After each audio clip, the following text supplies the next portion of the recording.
In today's video, we'll take a look at this big ass 11 by 17 sketchbook by Whilce Portacio. I got it at a convention at C2E2. Oh man, this is a big ass sketchbook, guys. When I say this is a big ass sketchbook, it's a big ass sketchbook, 11 by 17. Let's get into it. I'm a lizard man, and the swamps belong to me. Today, I rule the swamps. Tomorrow, the world.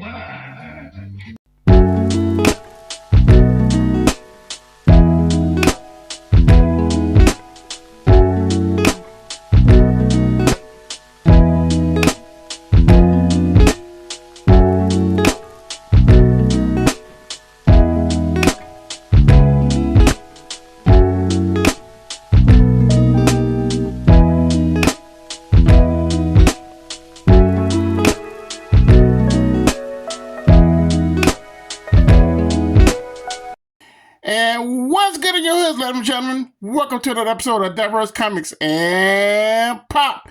And I'm your host, Raymond Leonard, and I create comic books. Violent Bird, Agent Solo, and Gytron. All three of my books have been successfully crowdfunded on Indiegogo and Kickstarter. Woo! Back with another video, guys. Before I get started, click on that like button, like this video, and share it with everybody, because we're trying to get to that algorithm, man, and YouTube is really tripping with these videos. So, them likes will help, man. Them likes help and help us get us through the algorithm. All right. I got a great one for y'all, man. I have the Whilce Portacio. Hope I'm saying his name right. I don't like butchering people's names, man. But I have a big ass sketchbook. All right. This is like 11 by 17, so I'm gonna be going up and down with it because it's a big book. All right. I got this at Wizard World, C2E2 Chicago here in Chicago. C2E2 here in Chicago. It's 2017 when I got this, and I also met Mr. Whilce, him and his lovely wife. And I got, as you can see, got an autograph by him. And man, this is a big sketchbook, y'all. It's like 11 by 17, that's why I can't really fit out on my phone. So I'm going to be going up and down with it so you guys can get the experience. Now, when I get sketchbooks like this, I get it for inspiration. Also, like if I'm having some type of downtime or something, or I'm just not feeling I'm not having the vibes of drawing, or I just don't feel the inspiration coming on me. So what I do is I look at the sketchbooks that I get from different artists from conventions. I like to get all type of sketchbooks, which I have a lot. I'm going to be sharing on this channel, on my channel here for you guys, because it inspires me to keep going. It gives me the inspiration that I need to keep going. And these sketchbooks are one of a kind. They're one of a kind sketchbooks. And like this one, this is one of a kind, man. I could not pass getting this one. So we're gonna take a look at it. We're gonna read through it because he got a lot of notes in here on why he does these sketches and stuff. So we're gonna take a look at all that, all right? So get some popcorn. A big ass bucket of butter popcorn. And let's enjoy this big ass sketchbook. As you can see, it's a Batman. I love how he got the splash colors going. The splash ink. I try to study that a lot. It just makes it look so original. It just brings out some energy of that. Look at that cover, man. Just look at it. Just all the black ink he just splattered on there and just made it into something. I'm looking at this and I can just tell, and I'm going to do this one day. It's like make a blog of ink, just do whatever, then all of a sudden make a figure out of it. Exactly what he just did. But I love it, man. This is his signature. Okay, we're going to open this up. Okay, now as you can see, I'm sorry. I forgot to mention it's stamped approval. See, this it's like his name, seal, stamp approval on this. It's like like it's like real. It's like a in bonded stamp approval, which is so make this one of a kind sketchbook.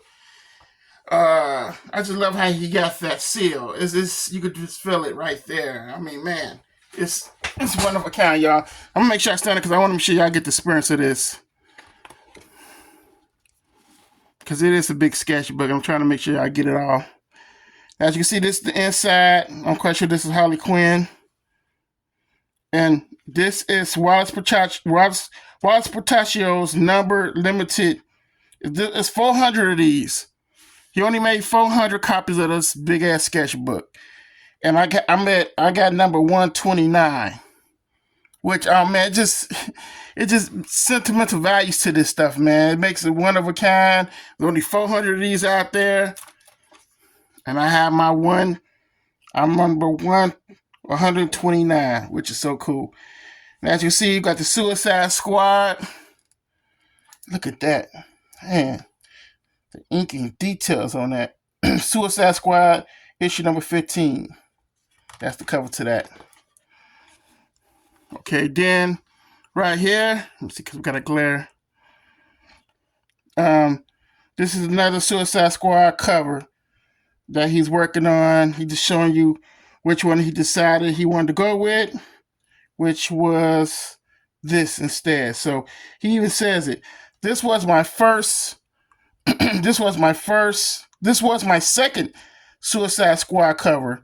Editorial asked for a kick-ass cover of the women of a team featuring of course, Harley Quinn. The layouts I produced for the cover show the consistent balancing this character went through, meaning that as the series went on, the character would get more and more serious, that she would go from her established wacky persona to, as was soon to find out, becoming a team's leader.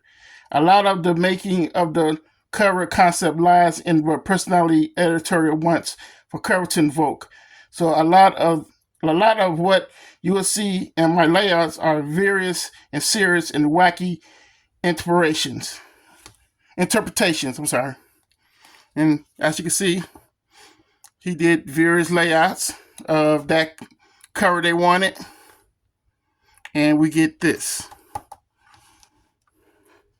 We get Suicide Squad cover number 13. Issue number 13. I'm sorry. I keep saying cover.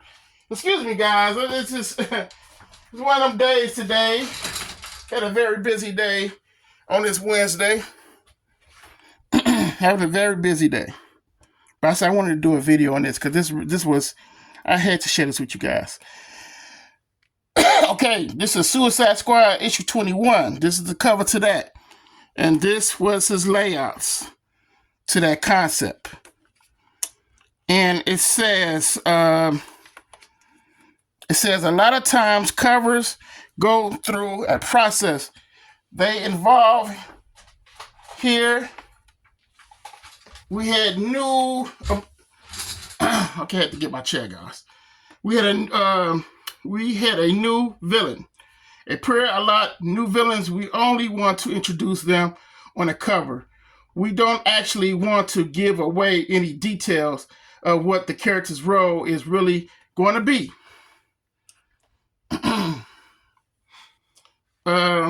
So it becomes a dance of what to show and what not to show.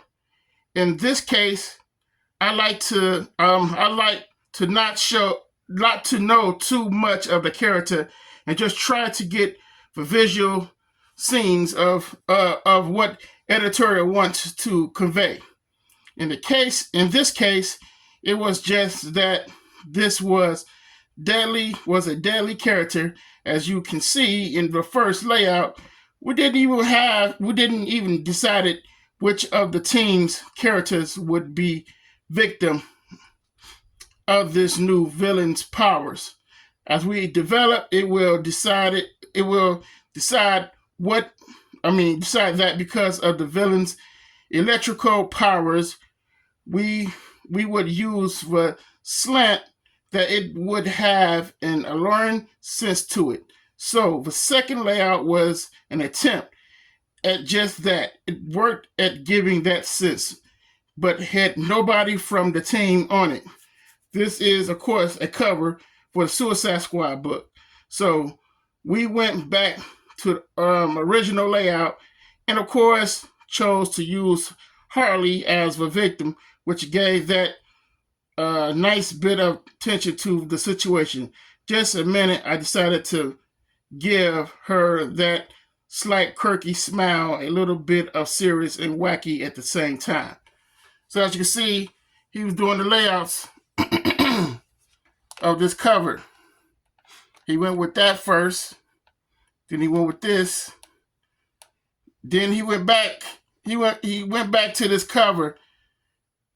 And you could tell the first this wasn't Harley at first. This wasn't Harley at all. Not sure who this should be. See, he didn't know which one to be, so he asked the editors, "What do you want this to be?" They told him, make it Harley Quinn. So that's where he made it, and boom, there go the cover.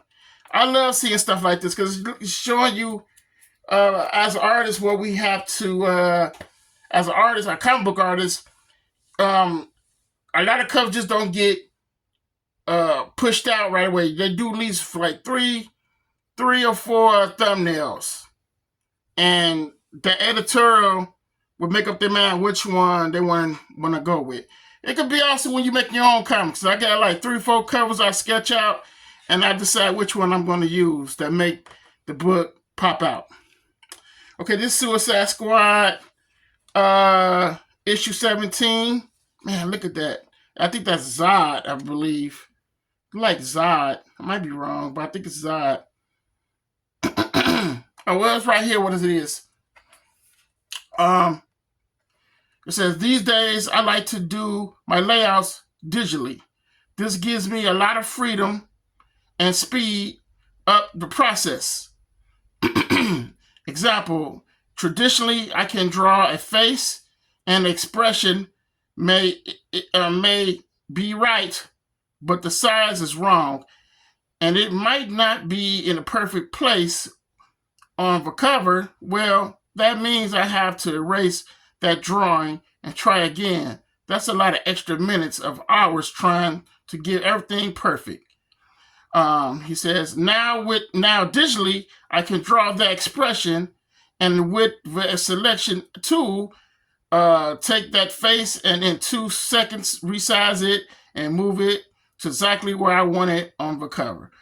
All that saved time I can now devote to adding more detail and energy to the final inks once the layout is approved. Wow.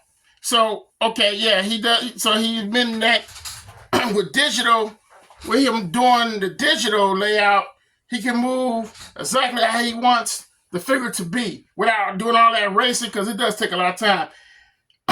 And making sure everything is in the right place, and boom, it's knocked out, it's done, it's ready to go. And that's what I want to start doing. I want to start learning how to do digital. Because I'm a pencil to paper type of guy. I have not learned how to do digital yet, but I said I'm going to start teaching myself because, sometimes you do get tired of erasing, and, going back with hands and all that.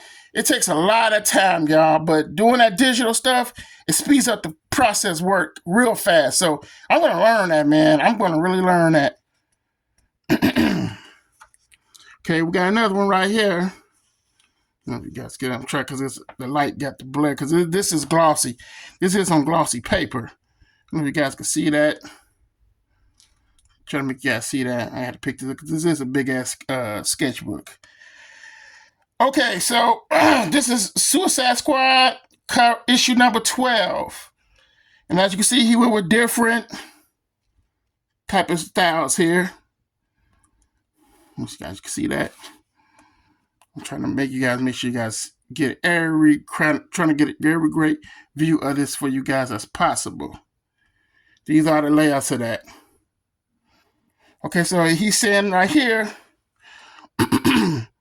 this was my first cover for Suicide Squad. I like being on a book and doing a lot of covers because it gives me time to get used to the current incarnation of the characters. Getting a feel for the characters is so important and dictating how you would draw them. He also says, here you can see I had multiple variations of how I would do this cover. For me, this is just the process. This is the start of visual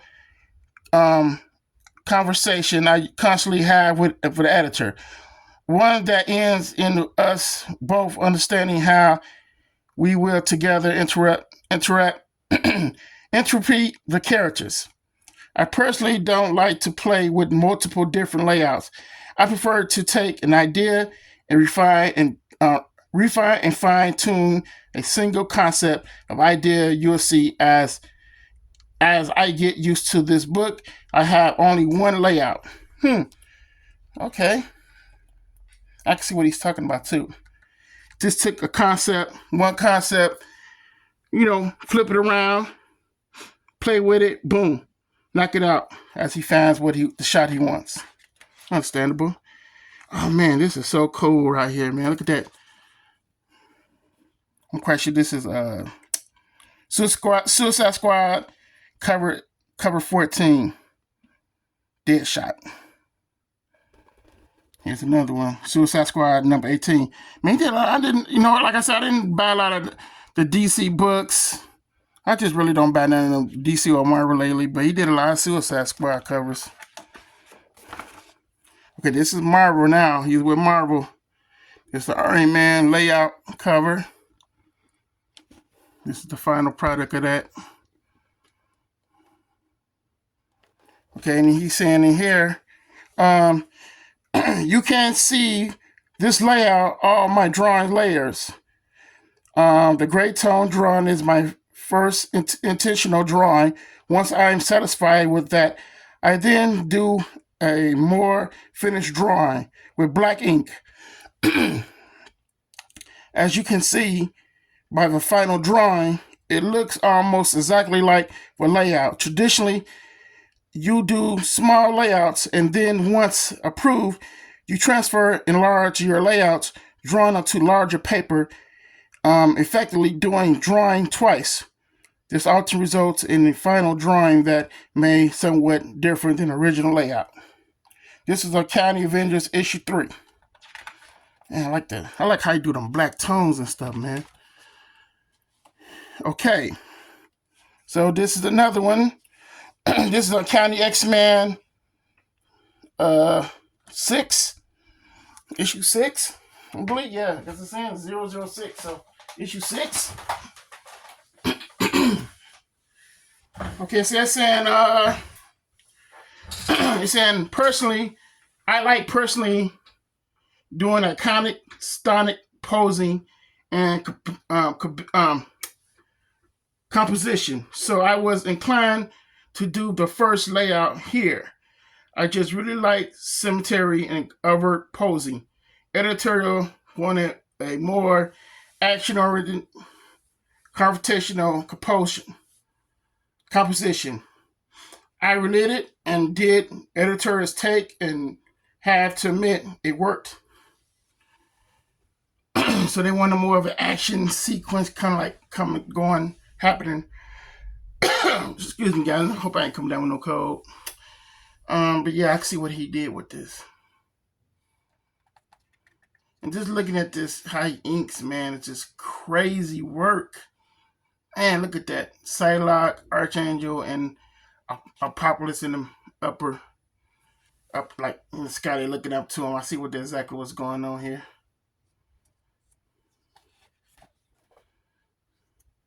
This is Uncanny Avengers 15, issue 15. Man, look at that Cable. Is that Bishop or that's another evil Cable? See, I want to know because I think that's another Cable. Cable, yeah, evil Cable versus the original Cable. It has to be. Man, look at that detail, y'all. Y'all see that? I know it's like glare. I'm sorry. It's because the book is made of the book is glossy as hell. So look at this Punisher. Oh my God! Look at that Punisher. Punisher issues number 7. You know that's how his first take was the Punisher, and I got that book. But man, look at this though, man. He went crazy with it. I love how he draw his guns. Man, look how he does his hair, and that's like he does like what I can tell that's the whiteout gel to get that hair effect.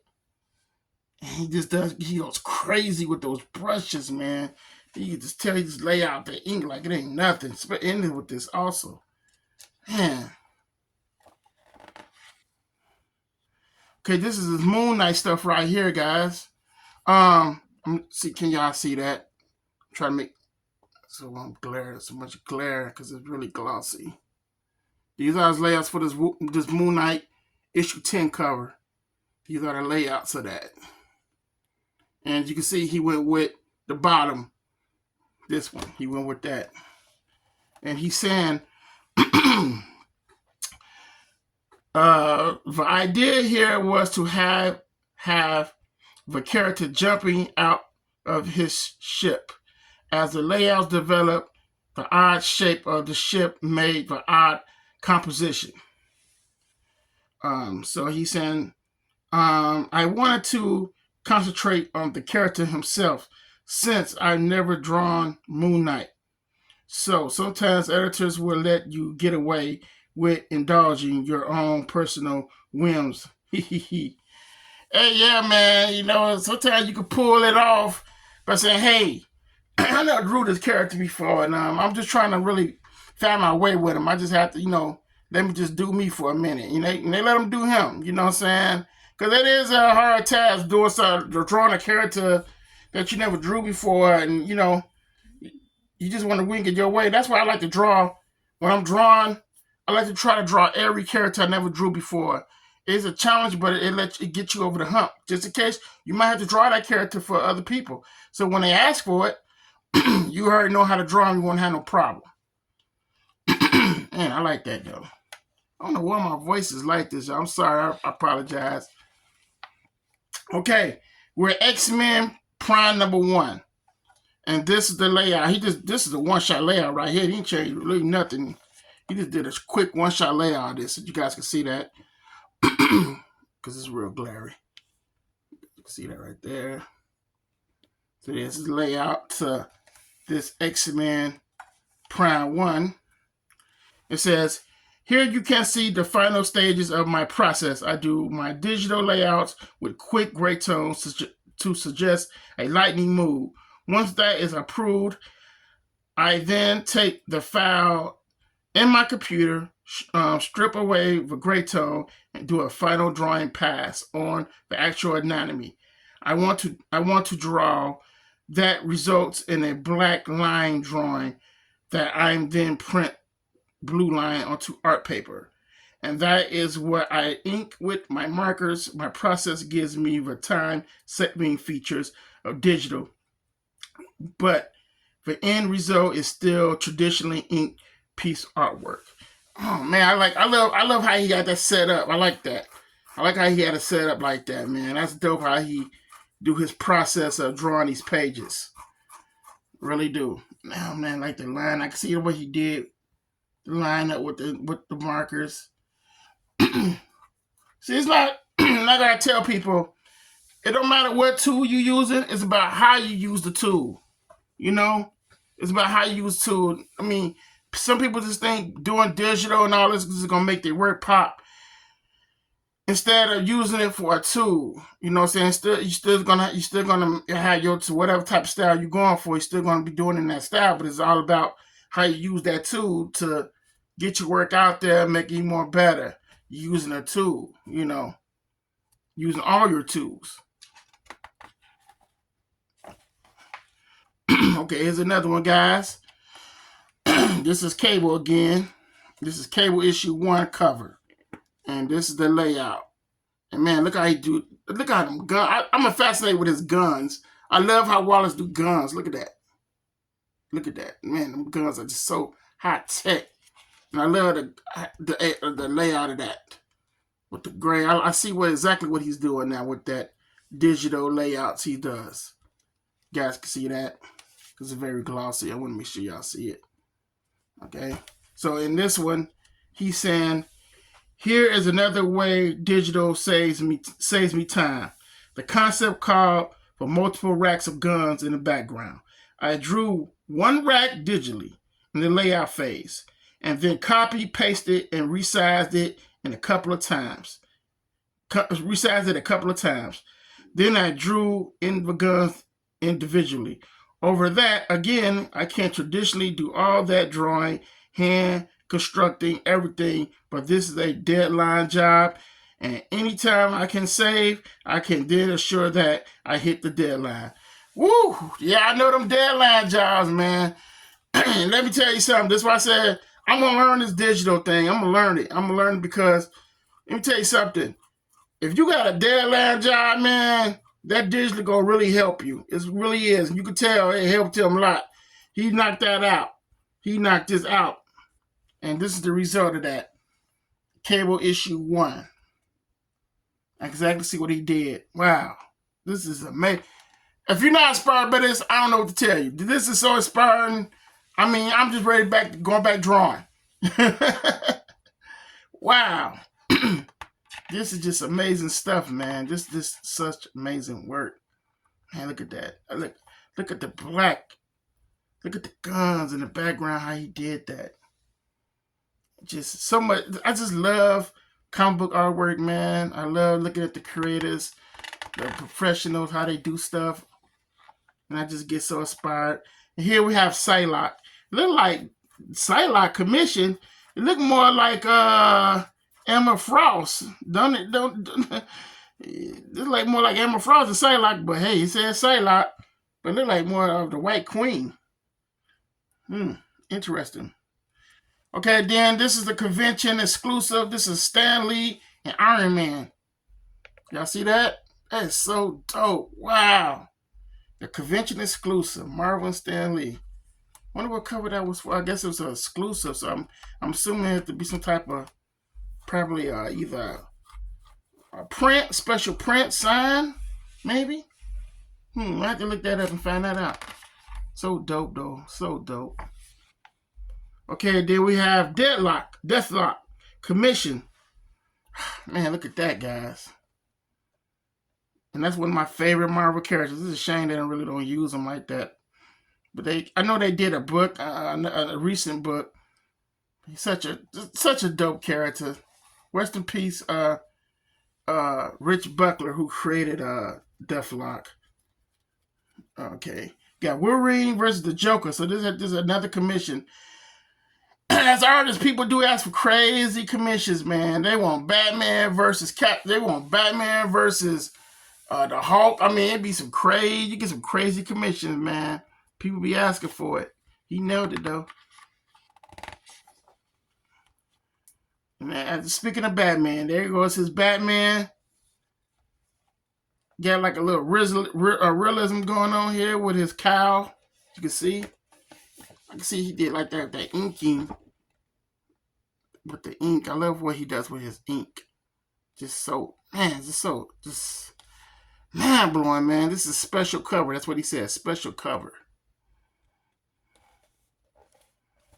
This is a big ass sketchbook, y'all. This is like 11 by 17. That's why I can't all fit on the damn phone. But I'm making sure I'm trying to give y'all the best experience I can with this. But it's glossy and it's a big ass sketchbook. This is the X-Men 90s convention exclusive, San Francisco Comic-Con. Look at that. Oh man, that's so amazing.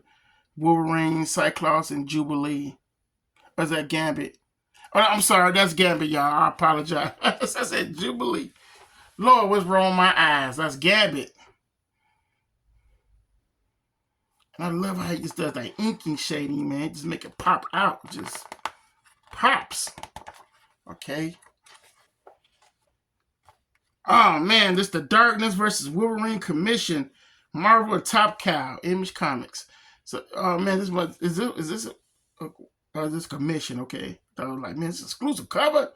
That was a commission. Man, this is so dope, man. Wow, just amazing. Look how he did with the ink.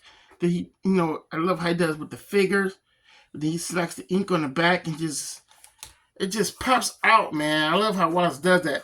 And there goes Archangel. I love how he to me, Whilce Portacio always drew amazing Archangel. He always have. Him and Jim Lee, but I like Tiz the best. He always did an amazing Archangel, man. It's amazing. This is a commission. That is a commission. Wow.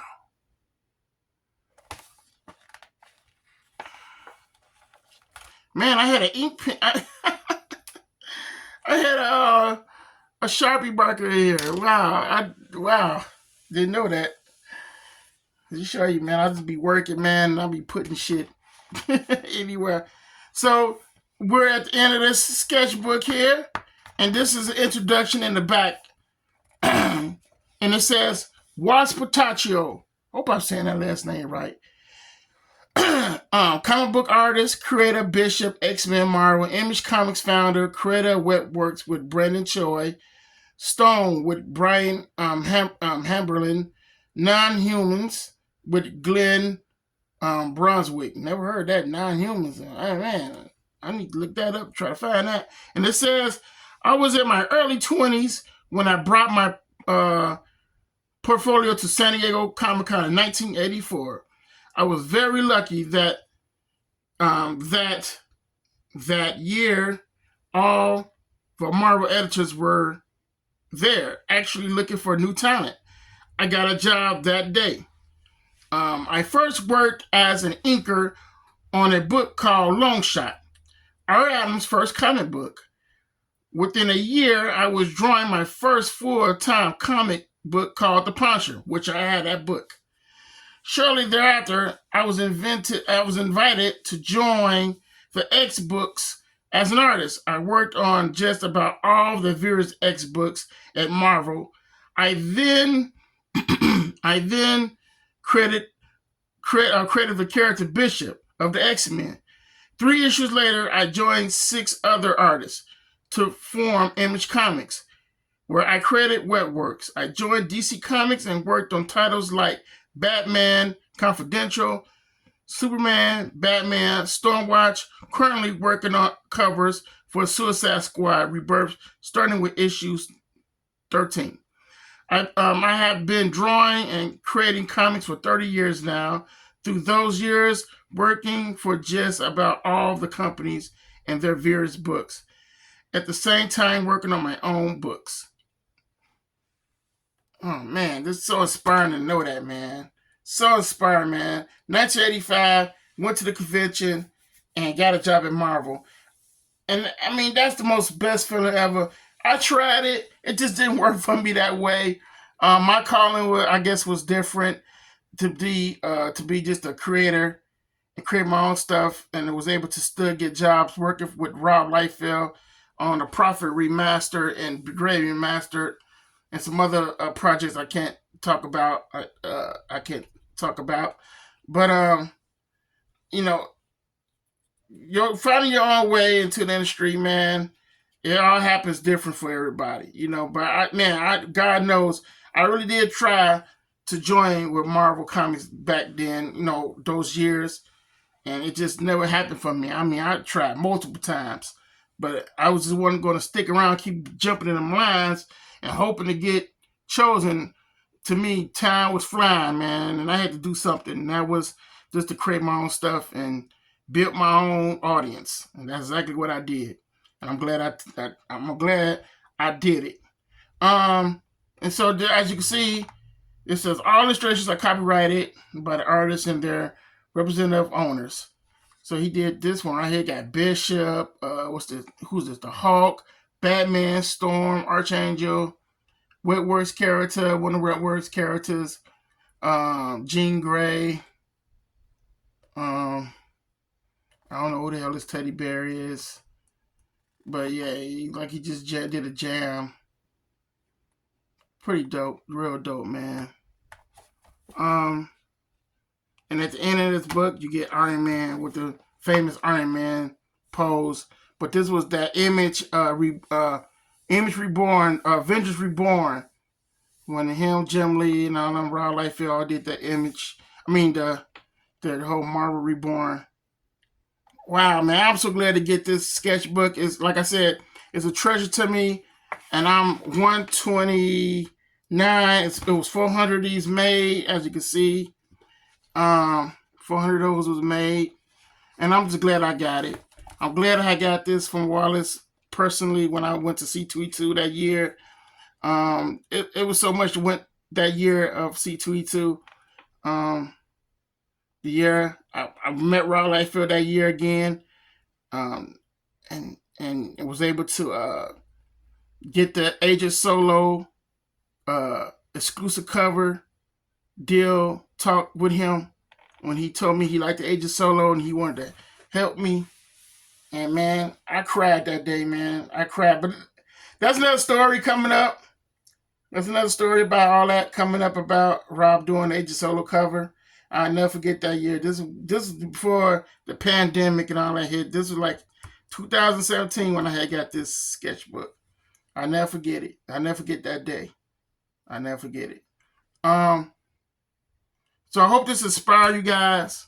I really do, because I want to just inspire you guys. If you're an artist and you feel like you want to give up at times, you feel like your artwork just ain't good, or you just looking for type of inspiration to keep you going, something to motivate you. I hope this video motivates you. Leave your comments. Let me know what motivates you to keep going as an artist. Share this video, like it, and subscribe. Thank you so much, guys. Another video coming. I got another video coming for you guys, all right? Enjoy your Wednesday. Keep drawing. Relax. Take a break if you have to. Enjoy a TV show or sports, whatever you love to do, man. Just take that time out on yourself, man. Don't give up. Don't be so hard on yourself when it comes to your artwork and stuff. Keep pushing at it, all right? Another video coming. Raymond, I'm out. Keep drawing, baby. I'm Batman.